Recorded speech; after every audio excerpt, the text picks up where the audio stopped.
Hello, today I am carrying books. I'm sick, I'm not feeling very well at all, but still the world marches on. Still time moves like that inevitable arrow. Yeah. The first book I want to talk about, I finished the most recently, but I want to get all my thoughts out of my head. That book is William Faulkner's The Wild Palms. I'm a big Faulkner head. I'm particularly fond of Light in August and Absalom, Absalom. I believe this came out in 1939, kind of at the end of his epic run of classic novels, As I Lay Dying, Sound and Fury, Absalom, Absalom. This is kind of a strange book because it is sort of two novellas stitched together, but they aren't really stitched together. There's alternating stories. You have the title story, The Wild Palms, and you have the other story, Old Man. Faulkner wanted this to be called If I Forget Thee, Jerusalem, so you might see newer titles of this book called If I Forget Thee, Jerusalem. However, I'm just going to call it The Wild Palms because it's a lot shorter, and I think it sounds better. I have very mixed feelings about this book. On one hand, I enjoyed getting back into Faulkner's language, wandering, impressionistic language that Faulkner uses.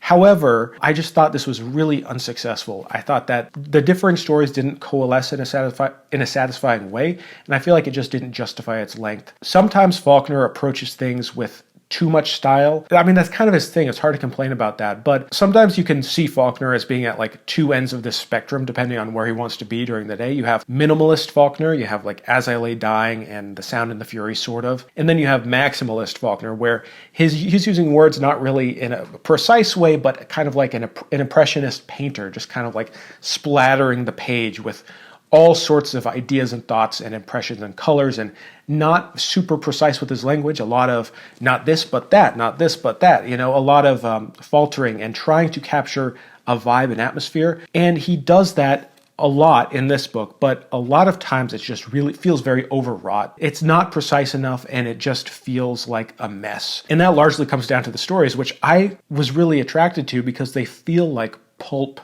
stories. One is sort of like an adventure pulp history tale, and one is a doomed lover's noir. Regardless of how I felt about how the story gets delivered, there are some incredible lines and moments in this book. Sometimes feels like a movie, especially the Old Man story, which is about, I think, the 1927 flood, hurricane, or something came through. Some levee broke, and there was a flood in the Mississippi, and this convict and this woman have to survive on the Mississippi and try to escape.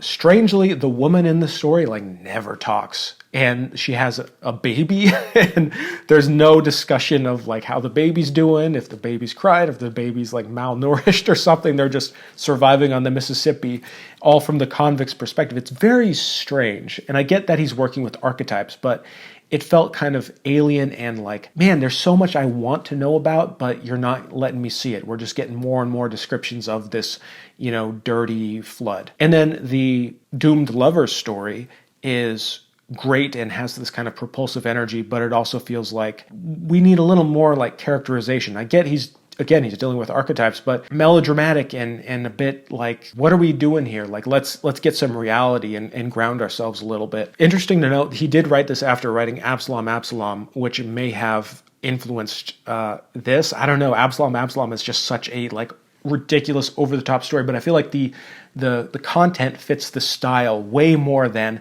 the content of this book fits the style of this book, if that makes any sense. It's definitely worth a read if you're into William Faulkner, but I would start elsewhere if you're new. Next up, I've been into a Larry McMurtry phase. Larry McMurtry, of course, recently passed away a couple years ago, I think, and famous for writing, of course, Lonesome Dove. But I've been exploring some of his other stuff, especially his Houston series of books, where he wrote about similar, sort of connected characters who live in Houston. The stories kind of connect. Last year I read Moving On. That was one of my favorite books I read last year. This year I read and finished All My Friends Are Going to Be Strangers.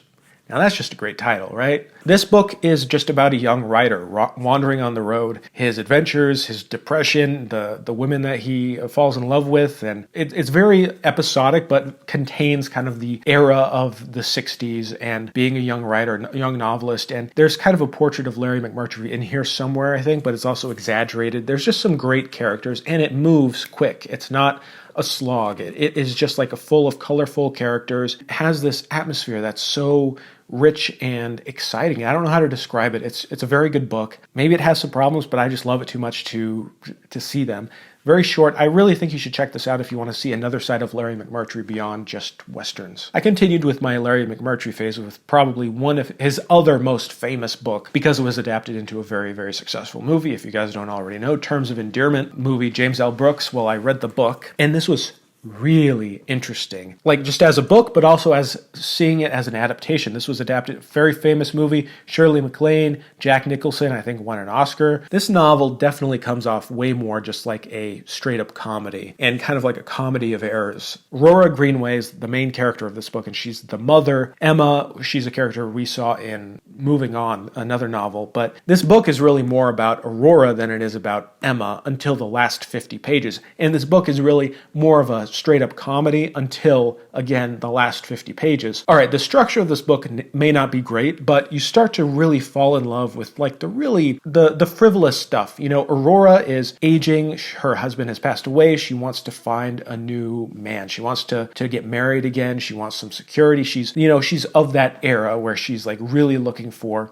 someone to settle down with. And she has these suitors that she's constantly rejecting and teasing. And she's a very strong character. I think some readers may not like reading about her because she may come off as mean and annoying and rude, and she is. But you got to kind of appreciate her for who she is. And there's a lot of fun moments that come out of her just being who she is. And you can appreciate her as a character and her relationship with her daughter. There's so many wonderful characters. Larry McMurtry can just make someone appear alive on the page. This book is comprised of 2 books, supposedly. Book 1 and then book 2. That's book 2 right here. There's a big time jump, but then we spend a lot more time with Emma, which is Aurora's daughter. And the book turns from farcical comedy to serious drama and almost tragedy. It is, oh my God, like the last 50 pages make the whole book worth it, even though the book is very fun. But I do encourage people to just stick through to the end because it all comes together in such a moving way. I really, really, really love this book. So as you all probably know, I'm a big fan of like older crime fiction, and I've been exploring all these different writers. And one writer who I haven't gotten around to, which I recently did, is Robert B. Parker, famous for the Spencer series. Hugely successful series, been going on forever. Well, I finally checked out the first one called the Godwulf Manuscript. He's basically doing like Raymond Chandler, but in Boston. And Spencer is not a super strong character, but I found the mystery fun and kind of like brutal. I don't know, there's like an icy coldness to everything that goes on in this book, capturing the era with like the school protests at the time, and the kind of atmosphere of the youth are so far removed from the attitudes of the adults. So relevant to today in a lot of ways. Parker is his own operator, but also a knight in shining armor. I found it kind of generic compared to some of like Travis McGee, compared to, Raymond Chandler or, these other private detectives that I like. It was pretty good, but not great. But I also have heard the story doesn't really get great until later in the series, but I thought it was pretty decent. I can't make a book video without mentioning one of my favorites, John D. MacDonald. I recently read, I think this is his 4th Travis McGee story, The Quick Red Fox. I mean, look at that cover. This is fine. The writing has great moments. There's like some crisp.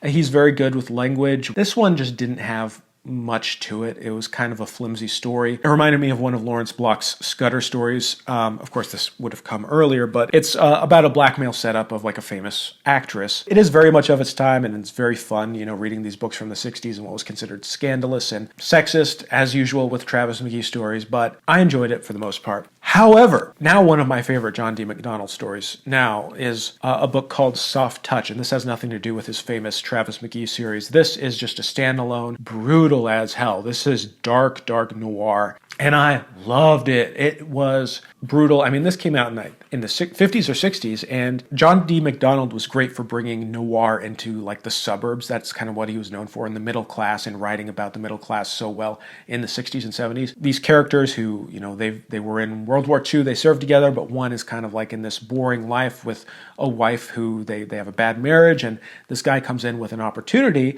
his old buddy from the war, to do this heist, to pull this job. And of course, things don't go exactly as planned. I don't want to spoil anything else, but let's just say that our main character goes through quite some changes, and it is Brilliant. You can check it out. You can probably get an ebook of this. I know you can get an ebook from this from most libraries. 150, 160 pages, a great ending. So check out Soft Touch. I don't think I've talked about Ed McBain yet, but I've been getting onto my Ed McBain arc. Ed McBain was another one of those successful writers who had a career from like the 60s all the way through like the early 2000s just writing this series, the 87th pressing series. Ed McBain was not his actual name. His actual name, I believe, was Evan Hunter. If that was actually his actual name, I don't really know. He wrote the 87th pressing series as Ed McBain. This is so funny. One of his older books, King's Ransom, was actually the basis for a Kurosawa film, High and Low, which I love that movie. I haven't read the book yet. I just think that's so crazy. Everyone seems to have their favorite era of McBain. He was earlier in the series. He had much like simpler writing style and much more to the point. The books were shorter, and then he got a little more wordy as the years go on, as publishing standards kind of dictated. This happens with a lot of writers. You'll see that with Donald Westlake, with Lawrence Block, writers who wrote in the pulp era, having to kind of like expand their books for more of a hardcover era. I read one of his like middle era, probably in the 80s books called Lullaby, and I really enjoyed that. They're police procedurals. They basically feel like reading an episode of Law and Order. They really are very well written, super fun to read. You could knock them out in an afternoon, and there's like 40 something of them, and they are very well written. So I would recommend Ed McBain. I've also read The Mugger. That one was a really early one. Give the Boys a Great Big Hand. I have a whole stack of these, by the way. This is just the ones I've gotten to. And Killer's Payoff. I love this book. Look at the cover. These are all pretty good, somewhat forgettable, but my favorite one so far has got to be Tricks, which takes place over the course of a Halloween night. There's just a multitude of stories. There's a magician that goes missing. I just really like how it goes together. I like how the writing is just kind of pulpy and fun, super readable. And there's a lot of great like writing lessons one could probably get from just how to set up multiple stories and subplots and bring them together and have the writing feel propulsive. So Ed McBain, really great. Along with Soft Touch, I think my favorite mystery I read recently has got to be Dashiell Hammett,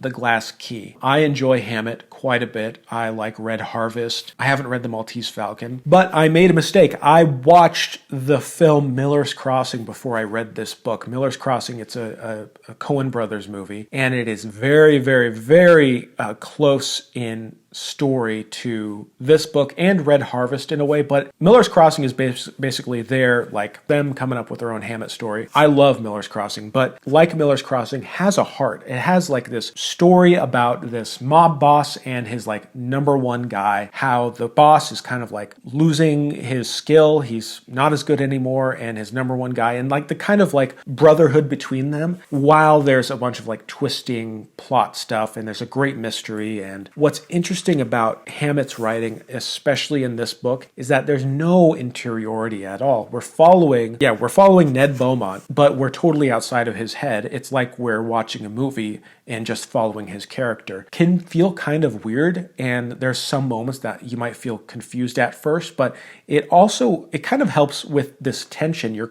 The story kind of hinges on, what is Ned thinking? How does he actually feel about his boss? What is going on inside his head? But that's kept away from us. And I thought that really led to an effective, like, emotional ending and really made the book feel unique. I don't recommend every writer start writing like that, because it could only work in certain circumstances. And I think this book pulled it off really well. Go ahead and read it. I mean, this isn't one of his most famous books, but I definitely recommend the Glass Key. It's my favorite one of his so far. And of course, I can't ignore the fact that I spent a long time rereading and dissecting this book, Butcher's Crossing, for a video that I put out on Nebula and on this channel. I'm really grateful to everyone who checked out the video. It's an obscure Western from the 1960s, but people seem to be enjoying it. But yeah, you could have watched that early on Nebula, and you can watch it now ad-free on Nebula. Speaking of Nebula, I've been diving into the Nebula Originals catalog, and I can't recommend enough Maggie Mae Fish's series Unrated, looking at the history of sex and gender in film. It's super interesting and the type of content that would get heavily restricted on YouTube. This, along with a ton of other exclusive content from your favorite creators, is available on Nebula. Nebula is the largest creator-owned streaming platform in the world. It's where all your favorite creators like Big Joel, H Bomber Guy, Legal Eagle have free reign to create exciting, bold videos free from the YouTube algorithm. I recently joined Nebula as a creator, and it was one of the most exciting opportunities of my career, knowing I'll have more of an ability to share cool videos there that may die in the YouTube algorithm. Some of my favorite creators, like my friend Tim Hickson, aka Hello Future Me, make Nebula exclusive content and early access videos. When you sign up to Nebula, you're not only getting access to some great content, you're